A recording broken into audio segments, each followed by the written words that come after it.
नमस्कार। बड़ी बहस मध्य प्रदेश में आप सभी का स्वागत है और मैं हूं आपके साथ सीमा चौधरी। मध्य प्रदेश में बीजेपी भले ही अपने प्रत्याशियों को तैयारी करने की चुनावी घोषणाओं क्या सूची जारी करने की बात सामने आ रही है, लेकिन प्रत्याशियों सूची जारी होने के बाद से ही पार्टी में विरोध के स्वर उठने लगे हैं। दूसरी सूची आने के बाद से बीजेपी को आपको बता दें कि झटका लगता नजर आ रहा है, क्योंकि यहाँ पर प्रत्याशियों में नाराजगी साफ तौर पर यहाँ पर कार्यकर्ताओं में देखने को मिल रही है। देखिए, विधानसभा चुनाव को लेकर के तैयारी भले ही बीजेपी की तेज हो यहाँ पर, लेकिन बीजेपी ने प्रत्याशियों की दूसरी सूची जैसे ही जारी की है, उसके बाद कार्यकर्ताओं में और भी ज्यादा नाराजगी देखी जा रही है, क्योंकि कार्यकर्ताओं के इधर से ये मांग उठ रही है कि प्रत्याशी वहां पर जो उनके इलाके के ही होने चाहिए, स्थानीय प्रत्याशियों को ही मौका दिया जाए, स्थानीय कार्यकर्ताओं को मौका दिया जाए। लेकिन ऐसे बीजेपी में यहाँ पर जिन प्रत्याशियों की सूची जारी की गई है, उन तरह की तस्वीरें देखने को नहीं मिल रही है, जिसको लेकर कि भाजपा कार्यकर्ताओं के द्वारा यहाँ पर विरोध जताया जा रहा है। विरोध की तस्वीरें भी आपने अपनी टीवी स्क्रीन पर देखी, जहां आपको बता दें दूसरी सूची के बाद बीना में भी विरोध देखा गया। बताया जा रहा है कि नरसिंहपुर के गाडरवारा में बीजेपी के पूर्व प्रत्याशी इस्तीफा देकर के जल्द ही कांग्रेस में शामिल भी हो सकते हैं। अब देखने वाली बात होगी कि लगातार जो विरोध के स्वर बीजेपी के खिलाफ उठ रहे हैं, बीजेपी इसे कैसे मैनेज करेगी। मध्य प्रदेश के चुनाव की कमान खुद प्रधानमंत्री नरेंद्र मोदी और गृह मंत्री अमित शाह ने अपने हाथों में ली है। ये माना भी जा रहा है कि 1 अक्टूबर को अमित शाह के दौरे के बाद भाजपा अपनी चौथी सूची जारी कर सकती है। आज हम इसी मुद्दे पर चर्चा करेंगे। हमारे साथ कुछ मेहमान भी जुड़ेंगे, लेकिन उनसे पहले ये कुछ बयान आप सुनिए।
नाराजगी है। अब सवाल यहाँ ये उठ जाते हैं कि आखिरकार ये नाराजगी दूर कैसे होगी। प्रत्याशियों के नाम पर जो घमासान है, इस घमासान को भाजपा किस तरीके से यहाँ पर सुलझाती नजर आएगी, किस तरीके से घमासान थमेगा, ये भी देखने वाली बात होगी। पूरे सोच विचार करके पूरी मीटिंग्स के बाद प्रत्याशियों के 2 लिस्ट जो है वो जारी की गई है। इन लिस्ट में कई ऐसे नाम हैं, कई ऐसे चेहरे हैं जिनको मौका दिया गया है, जिस पर बीजेपी ने भरोसा जताया है। हालांकि अब जिन पर आला कमान के द्वारा भरोसा जताया गया है, उसको लेकर के स्थानीय कार्यकर्ताओं में नाराजगी है। कार्यकर्ताओं का यही मानना है कि जिनको मौका दिया गया है उनमें वो नाम होने चाहिए थे जो कि स्थानीय लोगों से या फिर स्थानीय तौर पर ताल्लुकात रखते हों। हालांकि ऐसे नामों को सूची में ना देख करके काफी ज्यादा आक्रोश है कार्यकर्ताओं में। लगातार भाजपा के द्वारा कोशिश की जाती है, खासतौर पर चुनावी समय में ये कोशिश की जाती है कि कार्यकर्ताओं को एकजुट किया जा सके, कार्यकर्ताओं में किसी भी तरह की कोई बगावत की सोच उत्पन्न ना हो, किसी भी तरह के कोई बगावत की तस्वीर देखने को ना मिले। ये कोशिश पूरी भाजपा की तरफ से होती है। कार्यकर्ताओं से संवाद भी यहाँ पर किए जाते हैं आलाकमान के द्वारा। लेकिन इस सब के बावजूद जिस तरीके से अब भाजपा में कार्यकर्ताओं की नाराजगी देखी जा रही है, ये बड़ी मुश्किलें खड़ी कर सकती है बीजेपी के लिए इस विधानसभा चुनाव में। हालांकि ये मुश्किलें ना बने, कार्यकर्ताओं की नाराजगी से इस चुनाव में दिक्कतें ना आए, अटकलें ना आए भाजपा के लिए, उसको लेकर के भाजपा किस प्रकार से दांव खेलती नजर आएगी, वो देखने वाली बात होगी।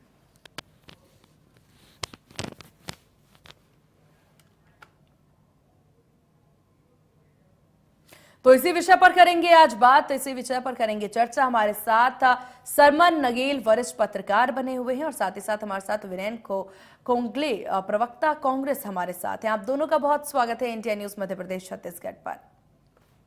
सरमन जी, शुरुआत आप ही से करते हैं। इस पूरे अगर विधानसभा चुनाव पर नजर डाल लिया जाए, खासतौर पर आज का जो मुख्य विषय है, भाजपा के लिए जो मुश्किलें खड़ी होती नजर आ रही है, ये सूची, कार्यकर्ता नाराज हैं। अब क्या लगता है कितनी बड़ी मुसीबत हो सकती है? किस प्रकार से आप देख रहे हैं इस पूरी सूची को? देखिए, जो अभी भारतीय जनता पार्टी ने अपनी 2 सूची जारी की है और वो दोनों सूचियों के संदर्भ में यदि मैं अपनी बात करूं, एक जो मॉडल कोड ऑफ कंडक्ट लगता है उसके दायरे में या लीगल दायरे में, तो दोनों सूचियों का कोई महत्व नहीं है। जब तक मॉडल कोड ऑफ कंडक्ट लागू नहीं हो जाता है तब तक उन सूचियों का कोई लीगल या कोई मॉडल कोड ऑफ कंडक्ट के तहत कोई मतलब नहीं होता। एक दूसरा, जब मॉडल कोड ऑफ कंडक्ट लागू हो जाता है और जो पार्टी के प्रत्याशी होते हैं, अभी चर्चा हो रही भारतीय जनता पार्टी के प्रत्याशियों की, तो वो उम्मीदवार जब तक ए और बी फॉर्म अपना सबमिट ना करते तब तक राजनीतिक गलियारों में, और ऐसे उदाहरण भी देखने आए हैं कि कुछ भी संभव है।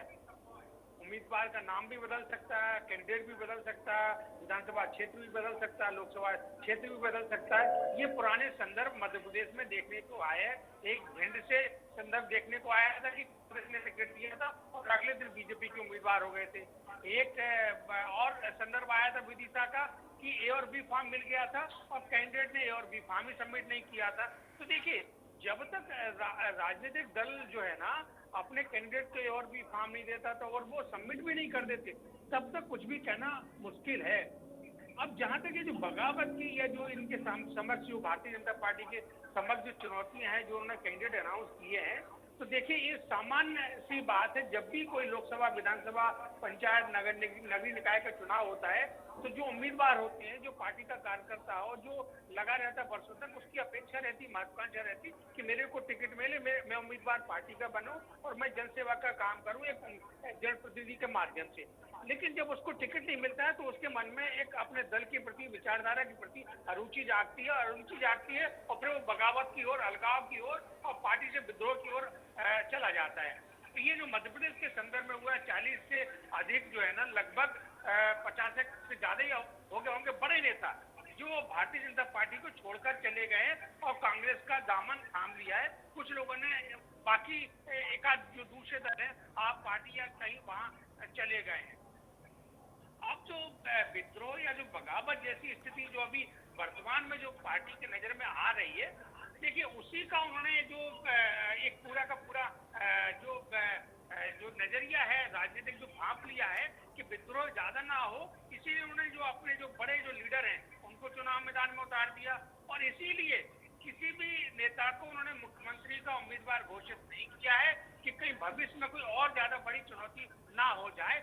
इसलिए उन्होंने अभी जो जन आशीर्वाद यात्रा भी निकाली, उसमें उन्होंने सारे नेताओं को लगाया। वो इसलिए लगाया कि यदि हम सारे नेताओं को लगाएंगे तो और ज्यादा, क्योंकि जब जन आशीर्वाद यात्रा या विकास पर यात्रा में जाते हैं तो जिन नेताओं की अरुचि है, जो कार्यकर्ताओं को महत्व नहीं मिल रहा है, जो सरकार में पूछे नहीं जा रहा है, जो संगठन में जिनकी पूछ परख नहीं हो रही है, तो उनको कामकाज दिया जाए और नेता जो है ना उनसे फीडबैक लें, उनकी मान मनोबल करें, उनको तरजीह दें और उनको पार्टी के काम में लगाएं। तो फीडबैक भी लिया है, जो नाराज है, जिनका मतभेद है, उनको दूर करने की कोशिश की है। लेकिन ये सारी कोशिशें जो है ना अभी कितनी सफल होंगी ये आने वाला समय बताएगा, क्योंकि अभी और भी टिकट अनाउंस होना है, कांग्रेस के भी होना है। चुनौती कांग्रेस है, चुनौती उनके अंदर भी जो एकदम बगावत की जो चुनौती जो उभर कर आ रही है उससे भी उनको जूझना है।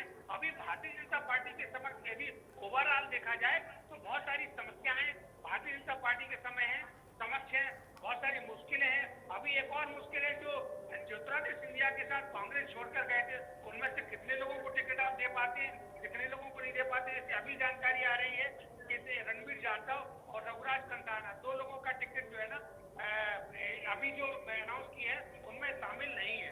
हो सकता है उनका दूसरी कॉन्स्टिट्यूंसी में ले जाना चाहे तो कुछ और उनके लिए उन्होंने सोच के रखा हो, कोई लंबी उनकी प्लानिंग हो, तो ये अभी कहना बहुत मुश्किल है। लेकिन अभी जो समस्याएं हैं, जो चुनौती है, जो मुश्किल है, वो भारतीय जनता पार्टी के समक्ष सबसे ज्यादा है। बिल्कुल, हालांकि देखिए ये पूरी चुनौती है यहाँ पर बीजेपी के आगे। देखने वाली बात होगी बीजेपी किस प्रकार से चुनौतियों से लड़ती नजर आती है। आपके पास वापस लौटेंगे सरमन जी। व्यान जी हमारे साथ लगातार बने हुए हैं, प्रवक्ता कांग्रेस। व्यान जी, भाजपा की स्थिति आप देख पा रहे हैं किस प्रकार से यहाँ पर टिकटों को लेकर के, सूची को लेकर के बगावत के सुर अभी से सामने आ रहे हैं। आप लोगों की तैयारी किस प्रकार से है? देखिए दीपा जी, भारतीय जनता पार्टी का जो संगठन है वो इतिहास के अपने सबसे बुरे दौर से गुजर रहा है, और उसका जो कारण है, प्रमुख कारण है, मेरा ऐसा मानना है कि नेताओं का 18.5 वर्षों में अहंकार जो है वो 7वें आसमान पर पहुंच गया मध्य प्रदेश में।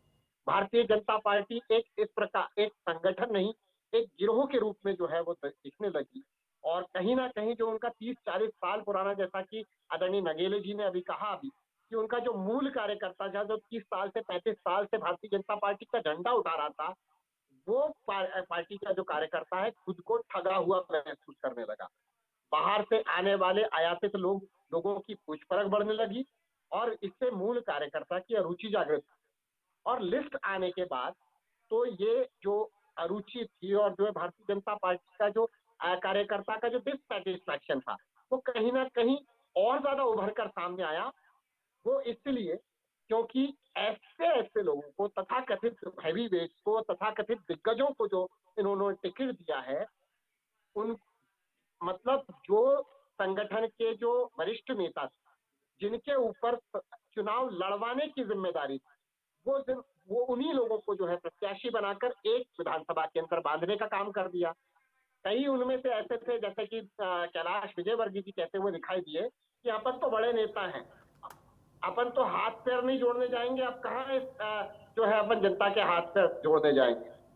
तो जो नेतागण अहंकार में इतने शूर हों कि जिनको लोकतांत्रिक व्यवस्था के अंदर जनता के हाथ पैर जोड़ने में आज शर्म आ रही हो, इससे अंदाजा लगाया जा सकता है कि आज मध्य प्रदेश में भाजपा का अहंकार कहां पर है।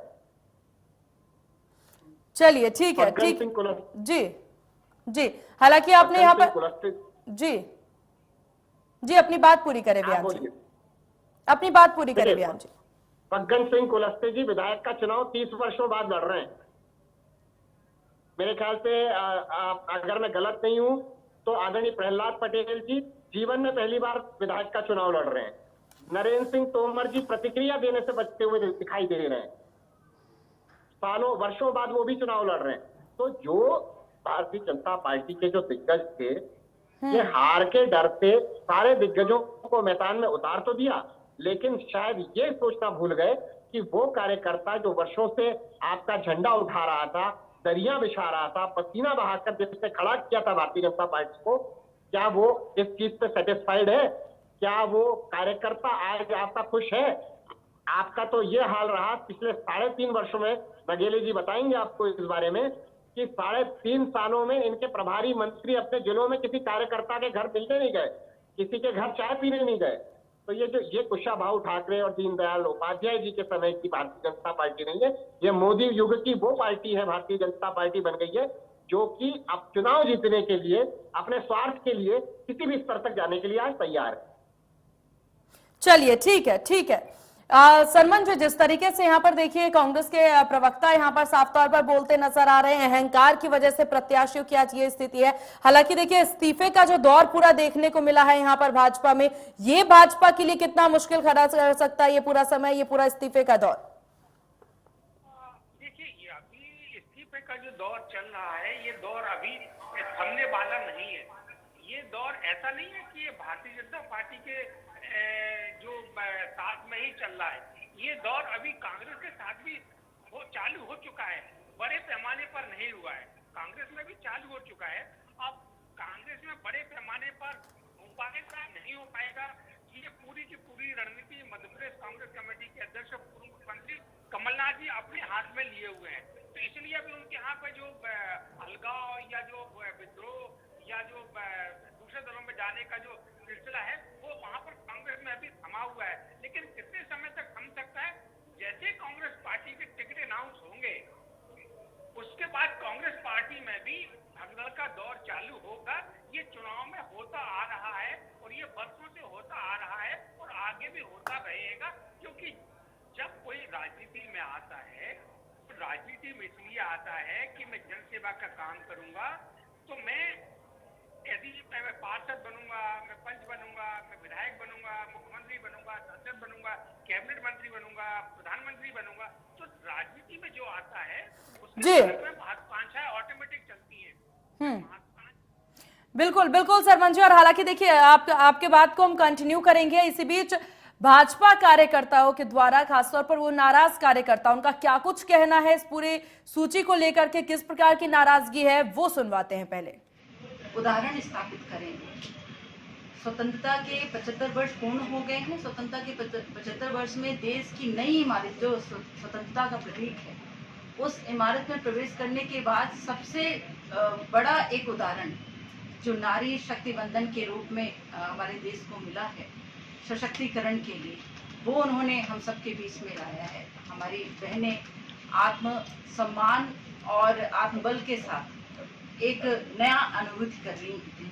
तो ऐसे कई ऐतिहासिक निर्णय, रामलला को मंदिर देने की बात हो, धारा 370 की बात हो, हमारे मुस्लिम बहनों को 3 तलाक से मुक्ति दिलाने की बात हो, अंतर्राष्ट्रीय स्तर पर हमारे देश के स्वाभिमान को बरकरार रखने की बात हो, यशस्वी करने की बात हो हमारी इस धरा को, भारत माँ को। और हमारे मध्य प्रदेश के मुखिया ने भी निश्चित रूप से बहुत काम किया है। लाडी लक्ष्मी से लेकर लाडी बहना तक का सफर ये जो है अब तक, वो सिर्फ और सिर्फ जनता के लिए है, जनहित के लिए है, हमारे क्षेत्र हित के लिए है।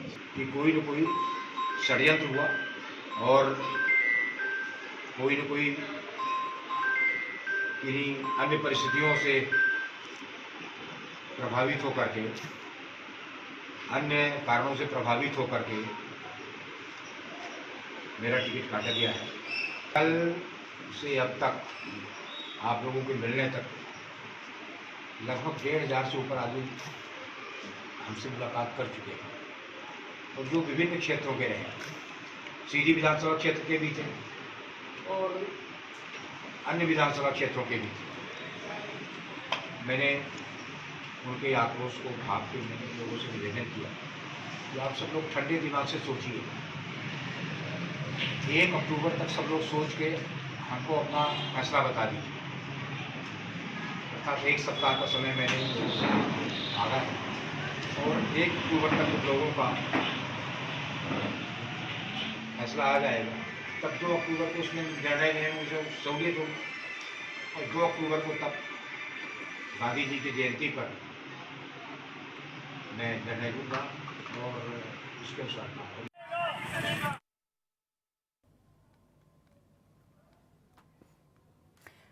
तो चलिए एक बार फिर से अपने मेहमानों की ओर रुख कर लेते हैं। सरमन जी, देखिए जो बात आप कह रहे थे उसे भी जरूर पूरा करिएगा, और उसके साथ ही एक और सवाल, यहाँ पर बीजेपी के द्वारा, आलाकमान के द्वारा बार बार यही बात कही जा रही है कि प्रत्याशियों को, कार्यकर्ताओं को एकजुट किया जाएगा।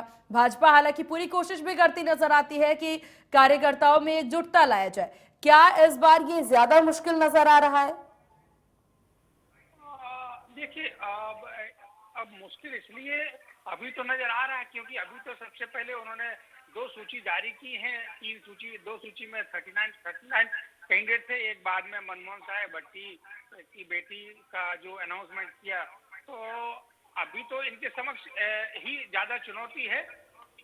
लेकिन मेरा ये मानना है कि मध्य प्रदेश भारतीय जनता पार्टी के नेताओं को केंद्रीय आला कमान ने कॉन्फिडेंस में नहीं लिया है, इसीलिए मध्य प्रदेश में ऐसी स्थिति देखने को आ रही है। लेकिन ऐसा भी नहीं है कि स्थिति एकदम बिगड़ जाएंगी, वो लोग भी इसको बिल्कुल कंट्रोल करने की स्थिति में हैं। जैसे ही देखिए उनके जब राष्ट्रीय नेता मध्य प्रदेश में अपना यहाँ पे डेरा डाल लेंगे, माननीय अमित शाह जी और माननीय मोदी जी भी लगातार आएंगे, बड़े बड़े नेताओं की मीटिंग्स लेंगे, मतलब जो अपना अंदर जो उनकी इंटरनल जो मीटिंग होती है अभी वो मीटिंग लेंगे, जिनको टिकट नहीं दिया है उनको बुलाएंगे, उनको आश्वासन देंगे, उनको बताएंगे कि हम आपको जी सरमन जी, वक्त की थोड़ी सी कमी, जल्दी आप अपनी बात पूरी करें।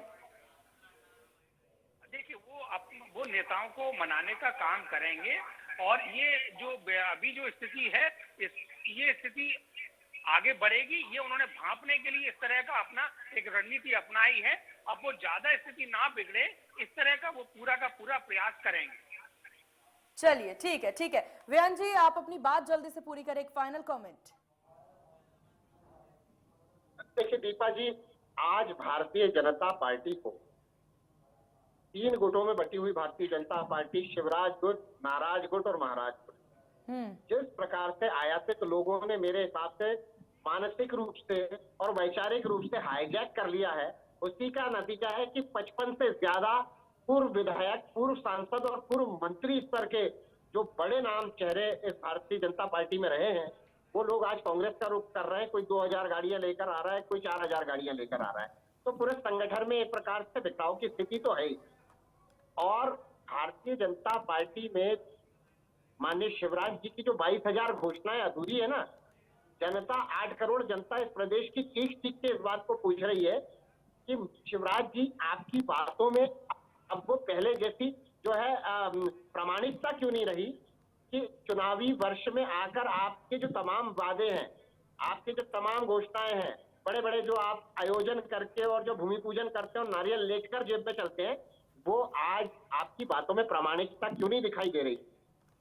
ये सारे यक्ष प्रश्न अब जनता के पाले में गेंद है और जनता चलिए ठीक है हालांकि अब देखने वाली बात होगी कांग्रेस किस प्रकार से तैयारियां करती है। आप दोनों का बहुत शुक्रिया इंडिया न्यूज को अपना कीमती वक्त देने के लिए।